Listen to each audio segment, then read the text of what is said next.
teman-teman, aku mau ajakin kalian berlibur ke beberapa museum bersejarah di Jakarta. Aku siap-siap dulu ya. Di hari pertama, aku akan mengajak kalian wisata ke Museum Mandiri dan Museum Fathahillah. Ini dia museum pertama yang aku kunjungi. Let's go! Beli tiket dulu ya. Untuk anak atau pelajar, harga tiket Rp3.000. Untuk dewasa atau umum, harga tiket Rp5.000. Di depan kasir ada tangga. Yuk ikut aku naik tangga dan melihat ada apa di atas sana.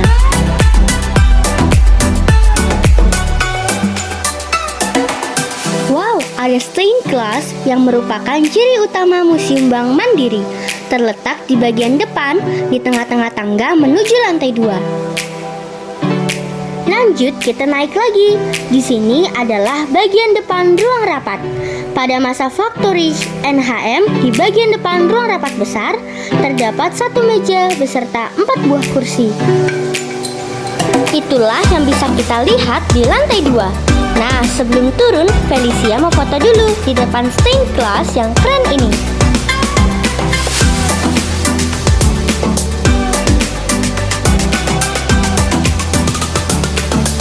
Lanjut, kita berkeliling ke ruang museum di lantai 1. Nah, di sini terdapat kasir China. Sudah sejak zaman kolonial, etnis Tionghoa dikenal pandai, khususnya dalam hal perhitungan uang. Maka dari itu, NHM memperkerjakan dan menyediakan ruangan khusus untuk orang-orang etnis Tionghoa. Ruangan ini disebut sebagai Chinese Cast atau ruang kasir China. Yuk kita masuk ke ruang Afdeling Bank Zakat, Departemen Perbankan. Di sini kita akan diajak melihat kehidupan masyarakat pada zaman dahulu.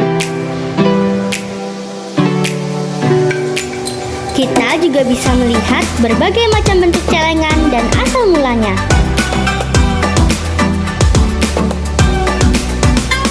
Kita juga akan melewati ruang yang menampilkan sejarah sistem tanam paksa atau kultur stelsel.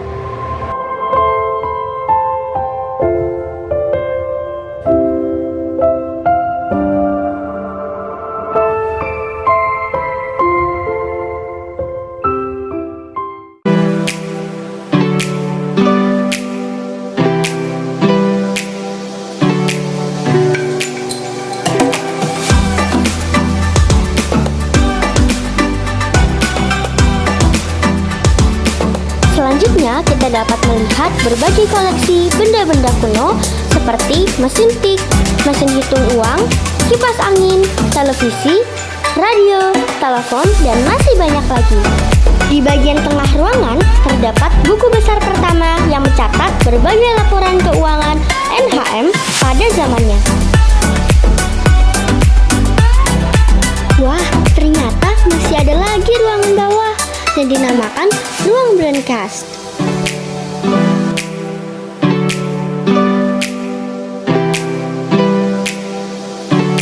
Ada ruang tunggu VIP.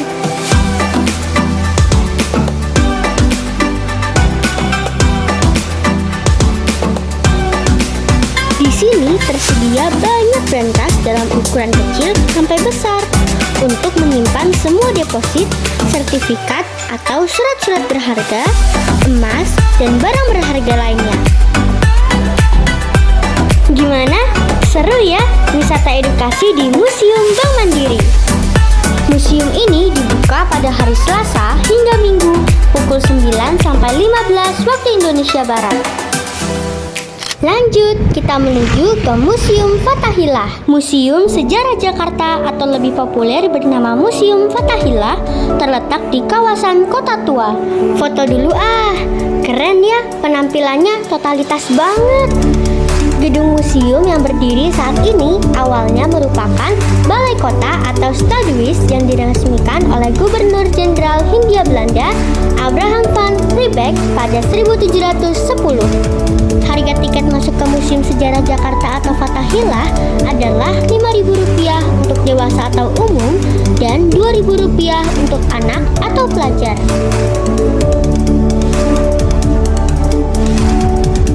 Koleksi-koleksi yang bisa ditemui di Museum Sejarah Jakarta atau Museum Fathahillah ini ialah beberapa replika peninggalan masa kerajaan Tarumanagara dan kerajaan Pajajaran, hasil aktivitas menggalian arkeologis di Jakarta, dan beberapa perabotan antik era penjajahan Belanda mulai dari abad ke-17 hingga 19.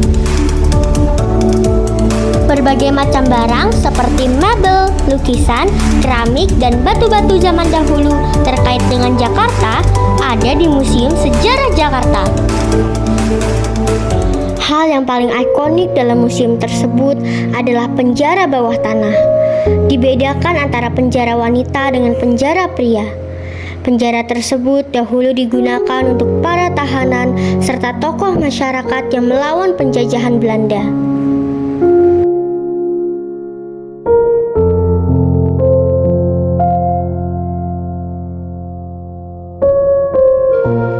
Penjara ini sangat kecil, gelap, dan memiliki atap yang pendek hingga tahanan tidak bisa berdiri. Penjara bawah tanah ini pernah menahan Pangeran Diponegoro dan Cut Nyak Dien.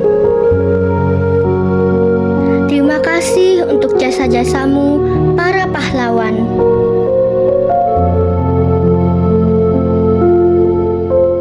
Yeay, sekarang hari kedua. Ikuti terus jalan-jalan ke museum bareng Felicia ya. Museum Kebangkitan Nasional. Harga tiket masuknya hanya Rp2.000 loh.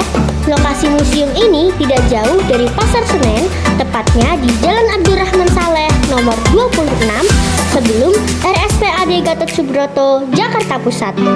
Bangunan ini dahulunya adalah sekolah kedokteran yang didirikan oleh Belanda dengan nama Schooltocht-Opleiding van Inlandse Artsen, disingkat STOPIA atau Sekolah Dokter Bumi Putra. Pembangunan Gedung Stovia pada mulanya bertujuan untuk melahirkan dokter pribumi untuk dapat mengatasi berbagai macam wabah seperti kolera, tipes, disentri, dan wabah lainnya yang menyerang Pulau Jawa saat itu. Sekolah ini tidak memungut biaya apapun, sehingga mampu menarik minat para kaum bumi putra. Stovia kemudian tidak hanya menghasilkan dokter pribumi yang ahli dalam bidang kesehatan saja, namun sekolah ini juga menghasilkan aktivitas yang memiliki peran cukup besar dalam kemerdekaan Indonesia.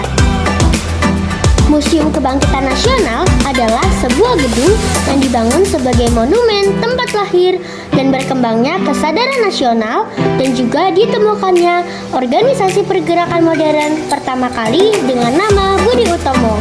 Gedung Kebangkitan Nasional memiliki 4 kompleks gedung dengan bentuk segi 4. Dan keempat kompleks tersebut dijadikan 4 museum. Di antaranya adalah Museum Budi Utomo, Museum Pers, Museum Wanita,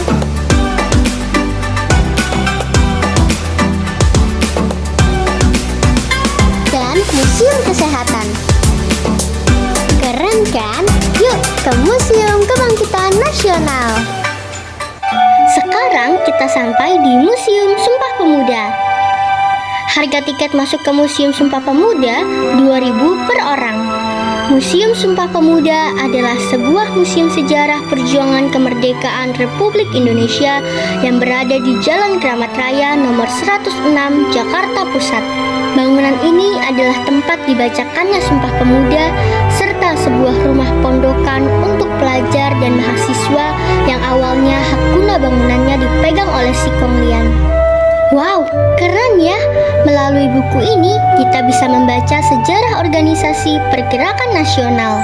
Sejak 1925, Gedung Kramat 106 menjadi tempat tinggal pelajar yang tergabung dalam Jong Java. Di gedung ini juga muncul majalah Indonesia Raya yang dikelola PPPI. Para peserta yang hadir dalam Kongres Pemuda II tersebut berasal dari berbagai perwakilan organisasi pemuda, yakni Jong Java, Jong Ambon, Jong Celebes, Jong Batak, Jong Sumatera Nembon, Jong Islam Yetenbon, Sekar Rukun, PPPI, Pemuda Kaum Betawi, Aitai Karubaba, dan Poro Oge atau perwakilan dari Papua, Kue Tiam Hiong atau Jong Sumatera Nembon, dan lain-lain. Pada pada sesi terakhir Kongres Pemuda II, Sunario, perwakilan dari Kepanduan atau sekarang Pramuka, berpidato. Pada saat itu, Muhammad Yamin yang duduk di sebelah Sugondo menyodorkan secari kertas kepada Sugondo. Di dalam secari kertas itu tertulis 3 frasa yang kemudian dikenal sebagai trilogi Sumpah Pemuda, yaitu satu nusa, satu bangsa, satu bahasa. Ikrar Sumpah Pemuda dibacakan oleh Sugondo dan diikuti oleh semua peserta kongres. Selanjutnya kita ke ruangan sebelah. Di sini kita akan melihat berbagai koleksi dari W.R. Supratman. Dalam Kongres Pemuda II, pemuda yang akrab disapa W.R. Supratman menghampiri ketua panitia kongres dengan membisikkan sesuatu. Ia meminta izin pada ketua panitia kongres agar diperbolehkan memperdengarkan lagu ciptaannya yang berjudul Indonesia Raya. Karena kongres dijaga oleh polisi Hindia Belanda, maka Sugondo sebagai ketua panitia kongres tidak menginginkan kongres itu dibubarkan atau peserta ditangkap oleh polisi Belanda. Maka Sugondo berbisik kepada W.R. Supratman agar memperdengarkan lagu Indonesia Raya itu cukup dengan instrumen biolanya saja. Beruntung sekali, di sini kita bisa mendengarkan melalui piringan hitam lagu Indonesia Raya mulai dari versi aslinya tahun 1928, instrumen dengan biola oleh W.R. Supratman.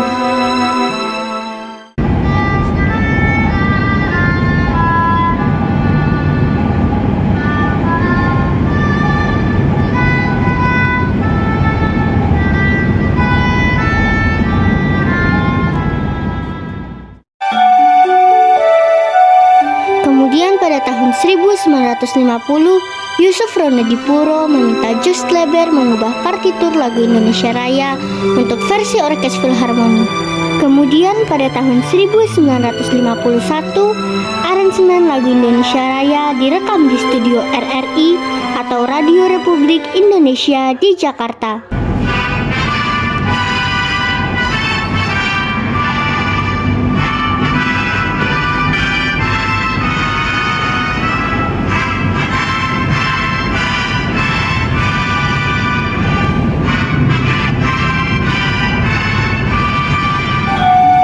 Dan kemudian pada tahun 1997, ADMS merekam ulang lagu Indonesia Raya bersama 60 anggota Ork Symphony Melbourne Victorian Philharmonic Orchestra.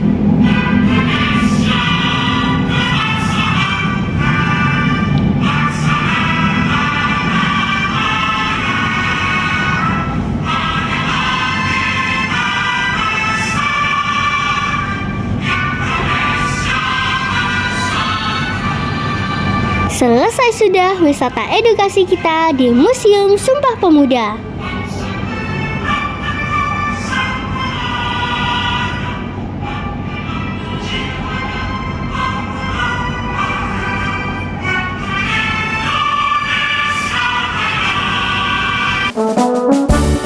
Yeay, sekarang kita di Museum Proklamasi.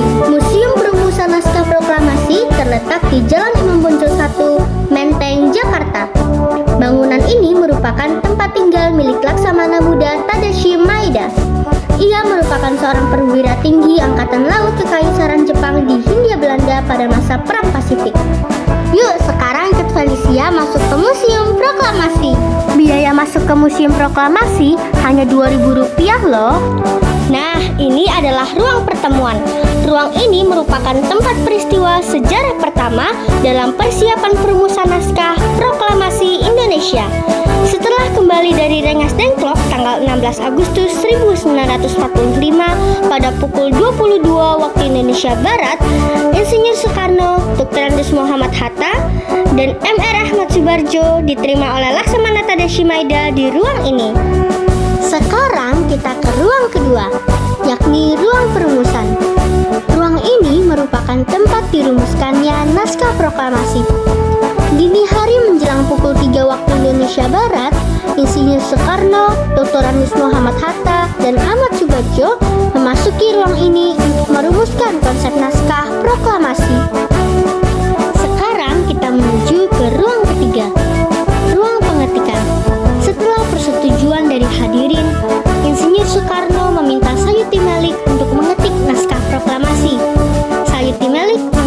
naskah proklamasi di ruang bawah tanah ditemani oleh BM Dia. Selesai diumumkan dan disepakati oleh seluruh hadirin, Sayuti Menik ditemani BM Dia mengetik naskah proklamasi menggunakan mesin ketik yang ada di hadapan Anda sekarang. Ini adalah ruang keempat, ruang pengesahan. Ruang ini merupakan tempat disetujuinya konsep naskah proklamasi oleh seluruh hadirin yang datang, sekitar 40-50 orang, serta tempat disahkannya naskah proklamasi yang ditandatangani oleh Insinyur Soekarno dan Dr. Andes Muhammad Hatta.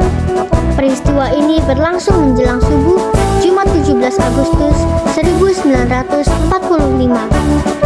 Di ruangan ini terdapat sebuah piano yang menjadi tempat di mana Soekarno-Hatta menandatangani naskah proklamasi Indonesia. Kejadian lain yang juga terjadi di ruang pengesahan adalah Soekarno membacakan naskah proklamasi di depan rumahnya.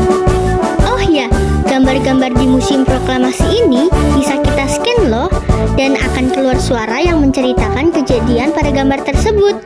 Yuk kita coba.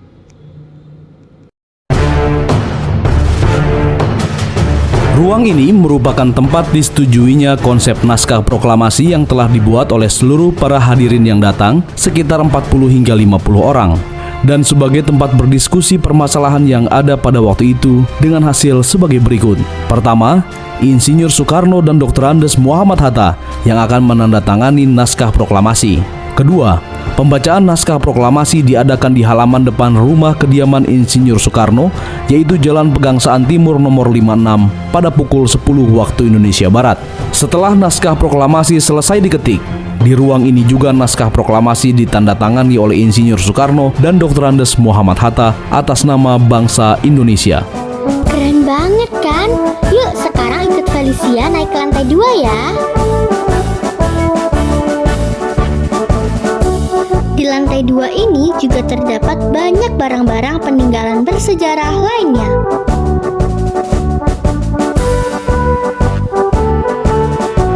Wow, ada banyak ruangan di lantai 2 ini. Ada toilet dan bathtub juga. Warna toiletnya cute-cute banget. Ada yang warna pink. Ada juga yang warnanya kuning. Sebelum meninggalkan Museum Proklamasi, kita mampir ruangan ini sebentar. Begitu kita masuk, kita akan disambut dengan suara semangat perjuangan yang dikobarkan melalui radio-radio saat itu.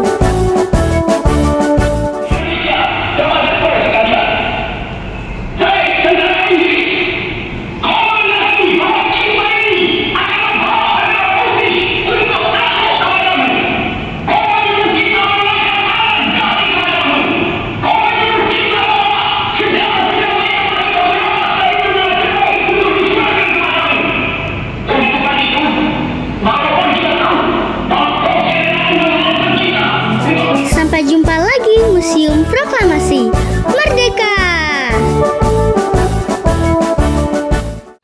Yeay, sekarang Felicia sudah di Monas. Siapa yang sudah pernah jalan-jalan di Monas? Tahu gak kalau ada museum di dalam Tugu Monas loh?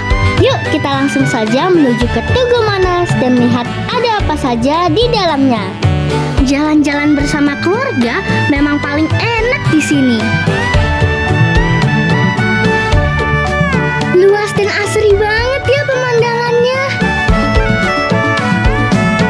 Monumen Nasional atau yang disingkat dengan Monas atau Tugu Monas adalah monumen peringatan setinggi 132 meter atau 433 kaki yang terletak tepat di tengah lapangan Medan Merdeka, Jakarta Pusat.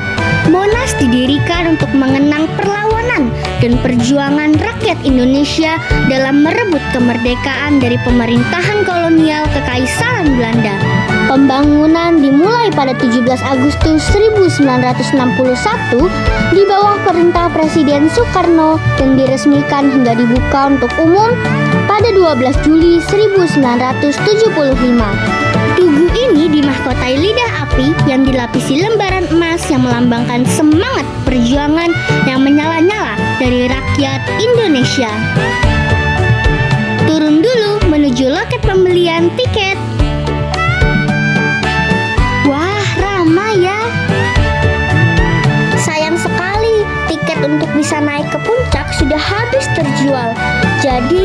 hanya bisa membeli tiket naik sampai ke Cawan Monas. Harga tiket untuk naik ke Cawan Monas adalah Rp5.000. Setelah membeli tiket, kita masuk ke lorong ini. Wah, keren banget. Yuk, kita masuk ke dalamnya.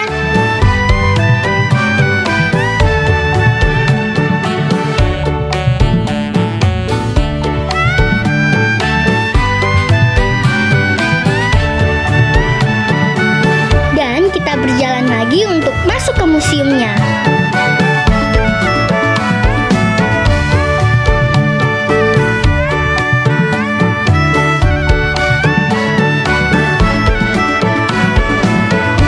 Yeay, akhirnya sampai juga di dalam museumnya. Museum ini dinamakan Museum Sejarah Perjuangan Nasional. Di sisi museum terdapat diorama dengan berbagai macam tampilan sejarah Indonesia dari zaman kerajaan hingga momen G30S PKI.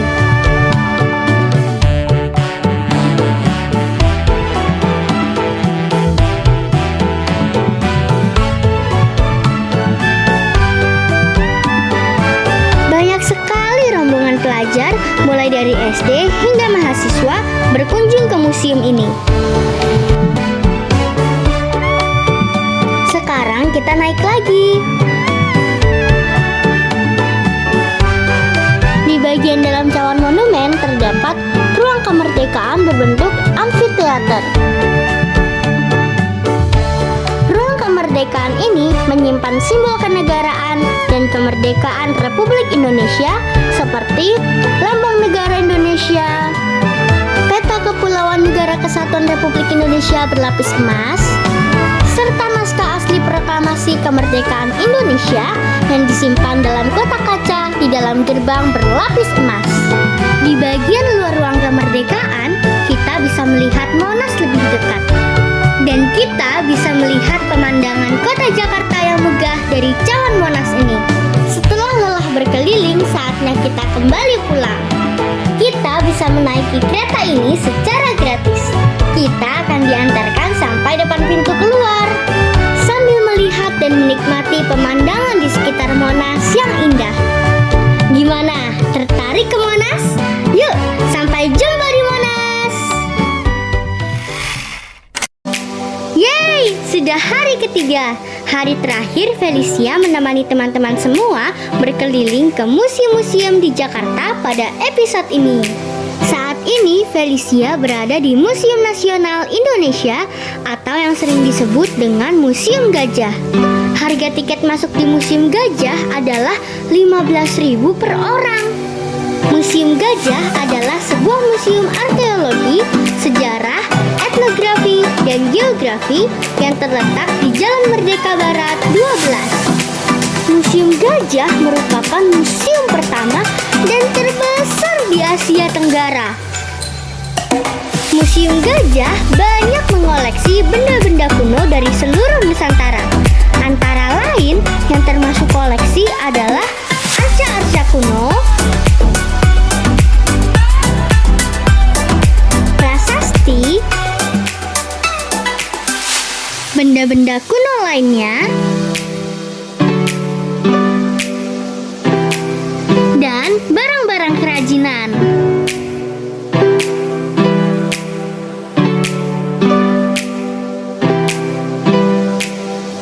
Ini adalah arca Aditya Warman, patung batu raksasa, dan kini menjadi salah satu koleksi pameran utama di Museum Gajah atau Museum Nasional Indonesia. Arca ini merupakan salah satu kekayaan koleksi masa Hindu-Buddha. Hah? Apa ini? Apa ini? Oh, ternyata di sini juga terdapat kubur prasejarah yang berisi rangka manusia. Rangka manusia prasejarah ini dikubur dengan sistem penguburan langsung. Di sisi rangka terdapat senjata tajam yang kemungkinan adalah alat kerja sehari-hari atau benda kesayangan semasa hidupnya. Salah satu rangka manusia ini diperkirakan berusia 50 tahun, berasal dari ras Mongolit. Diperkirakan hidup pada masa budaya Mesolitik. Rangka ini ini ditemukan di kedalaman 126 sampai 135 cm dalam posisi terlentang dan dikuburkan bersama dengan spatula atau alat pipih dari tulang. Nah, sekarang kita naik ke lantai 2. Di sini juga masih banyak benda-benda bersejarah.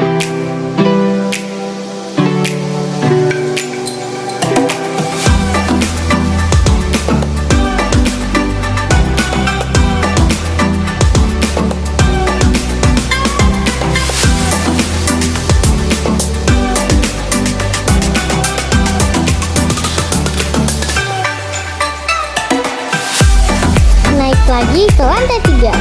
Wah, memang luas banget ya Museum Gajah. Tidak salah kalau Museum Gajah ini menjadi museum terbesar di Asia Tenggara.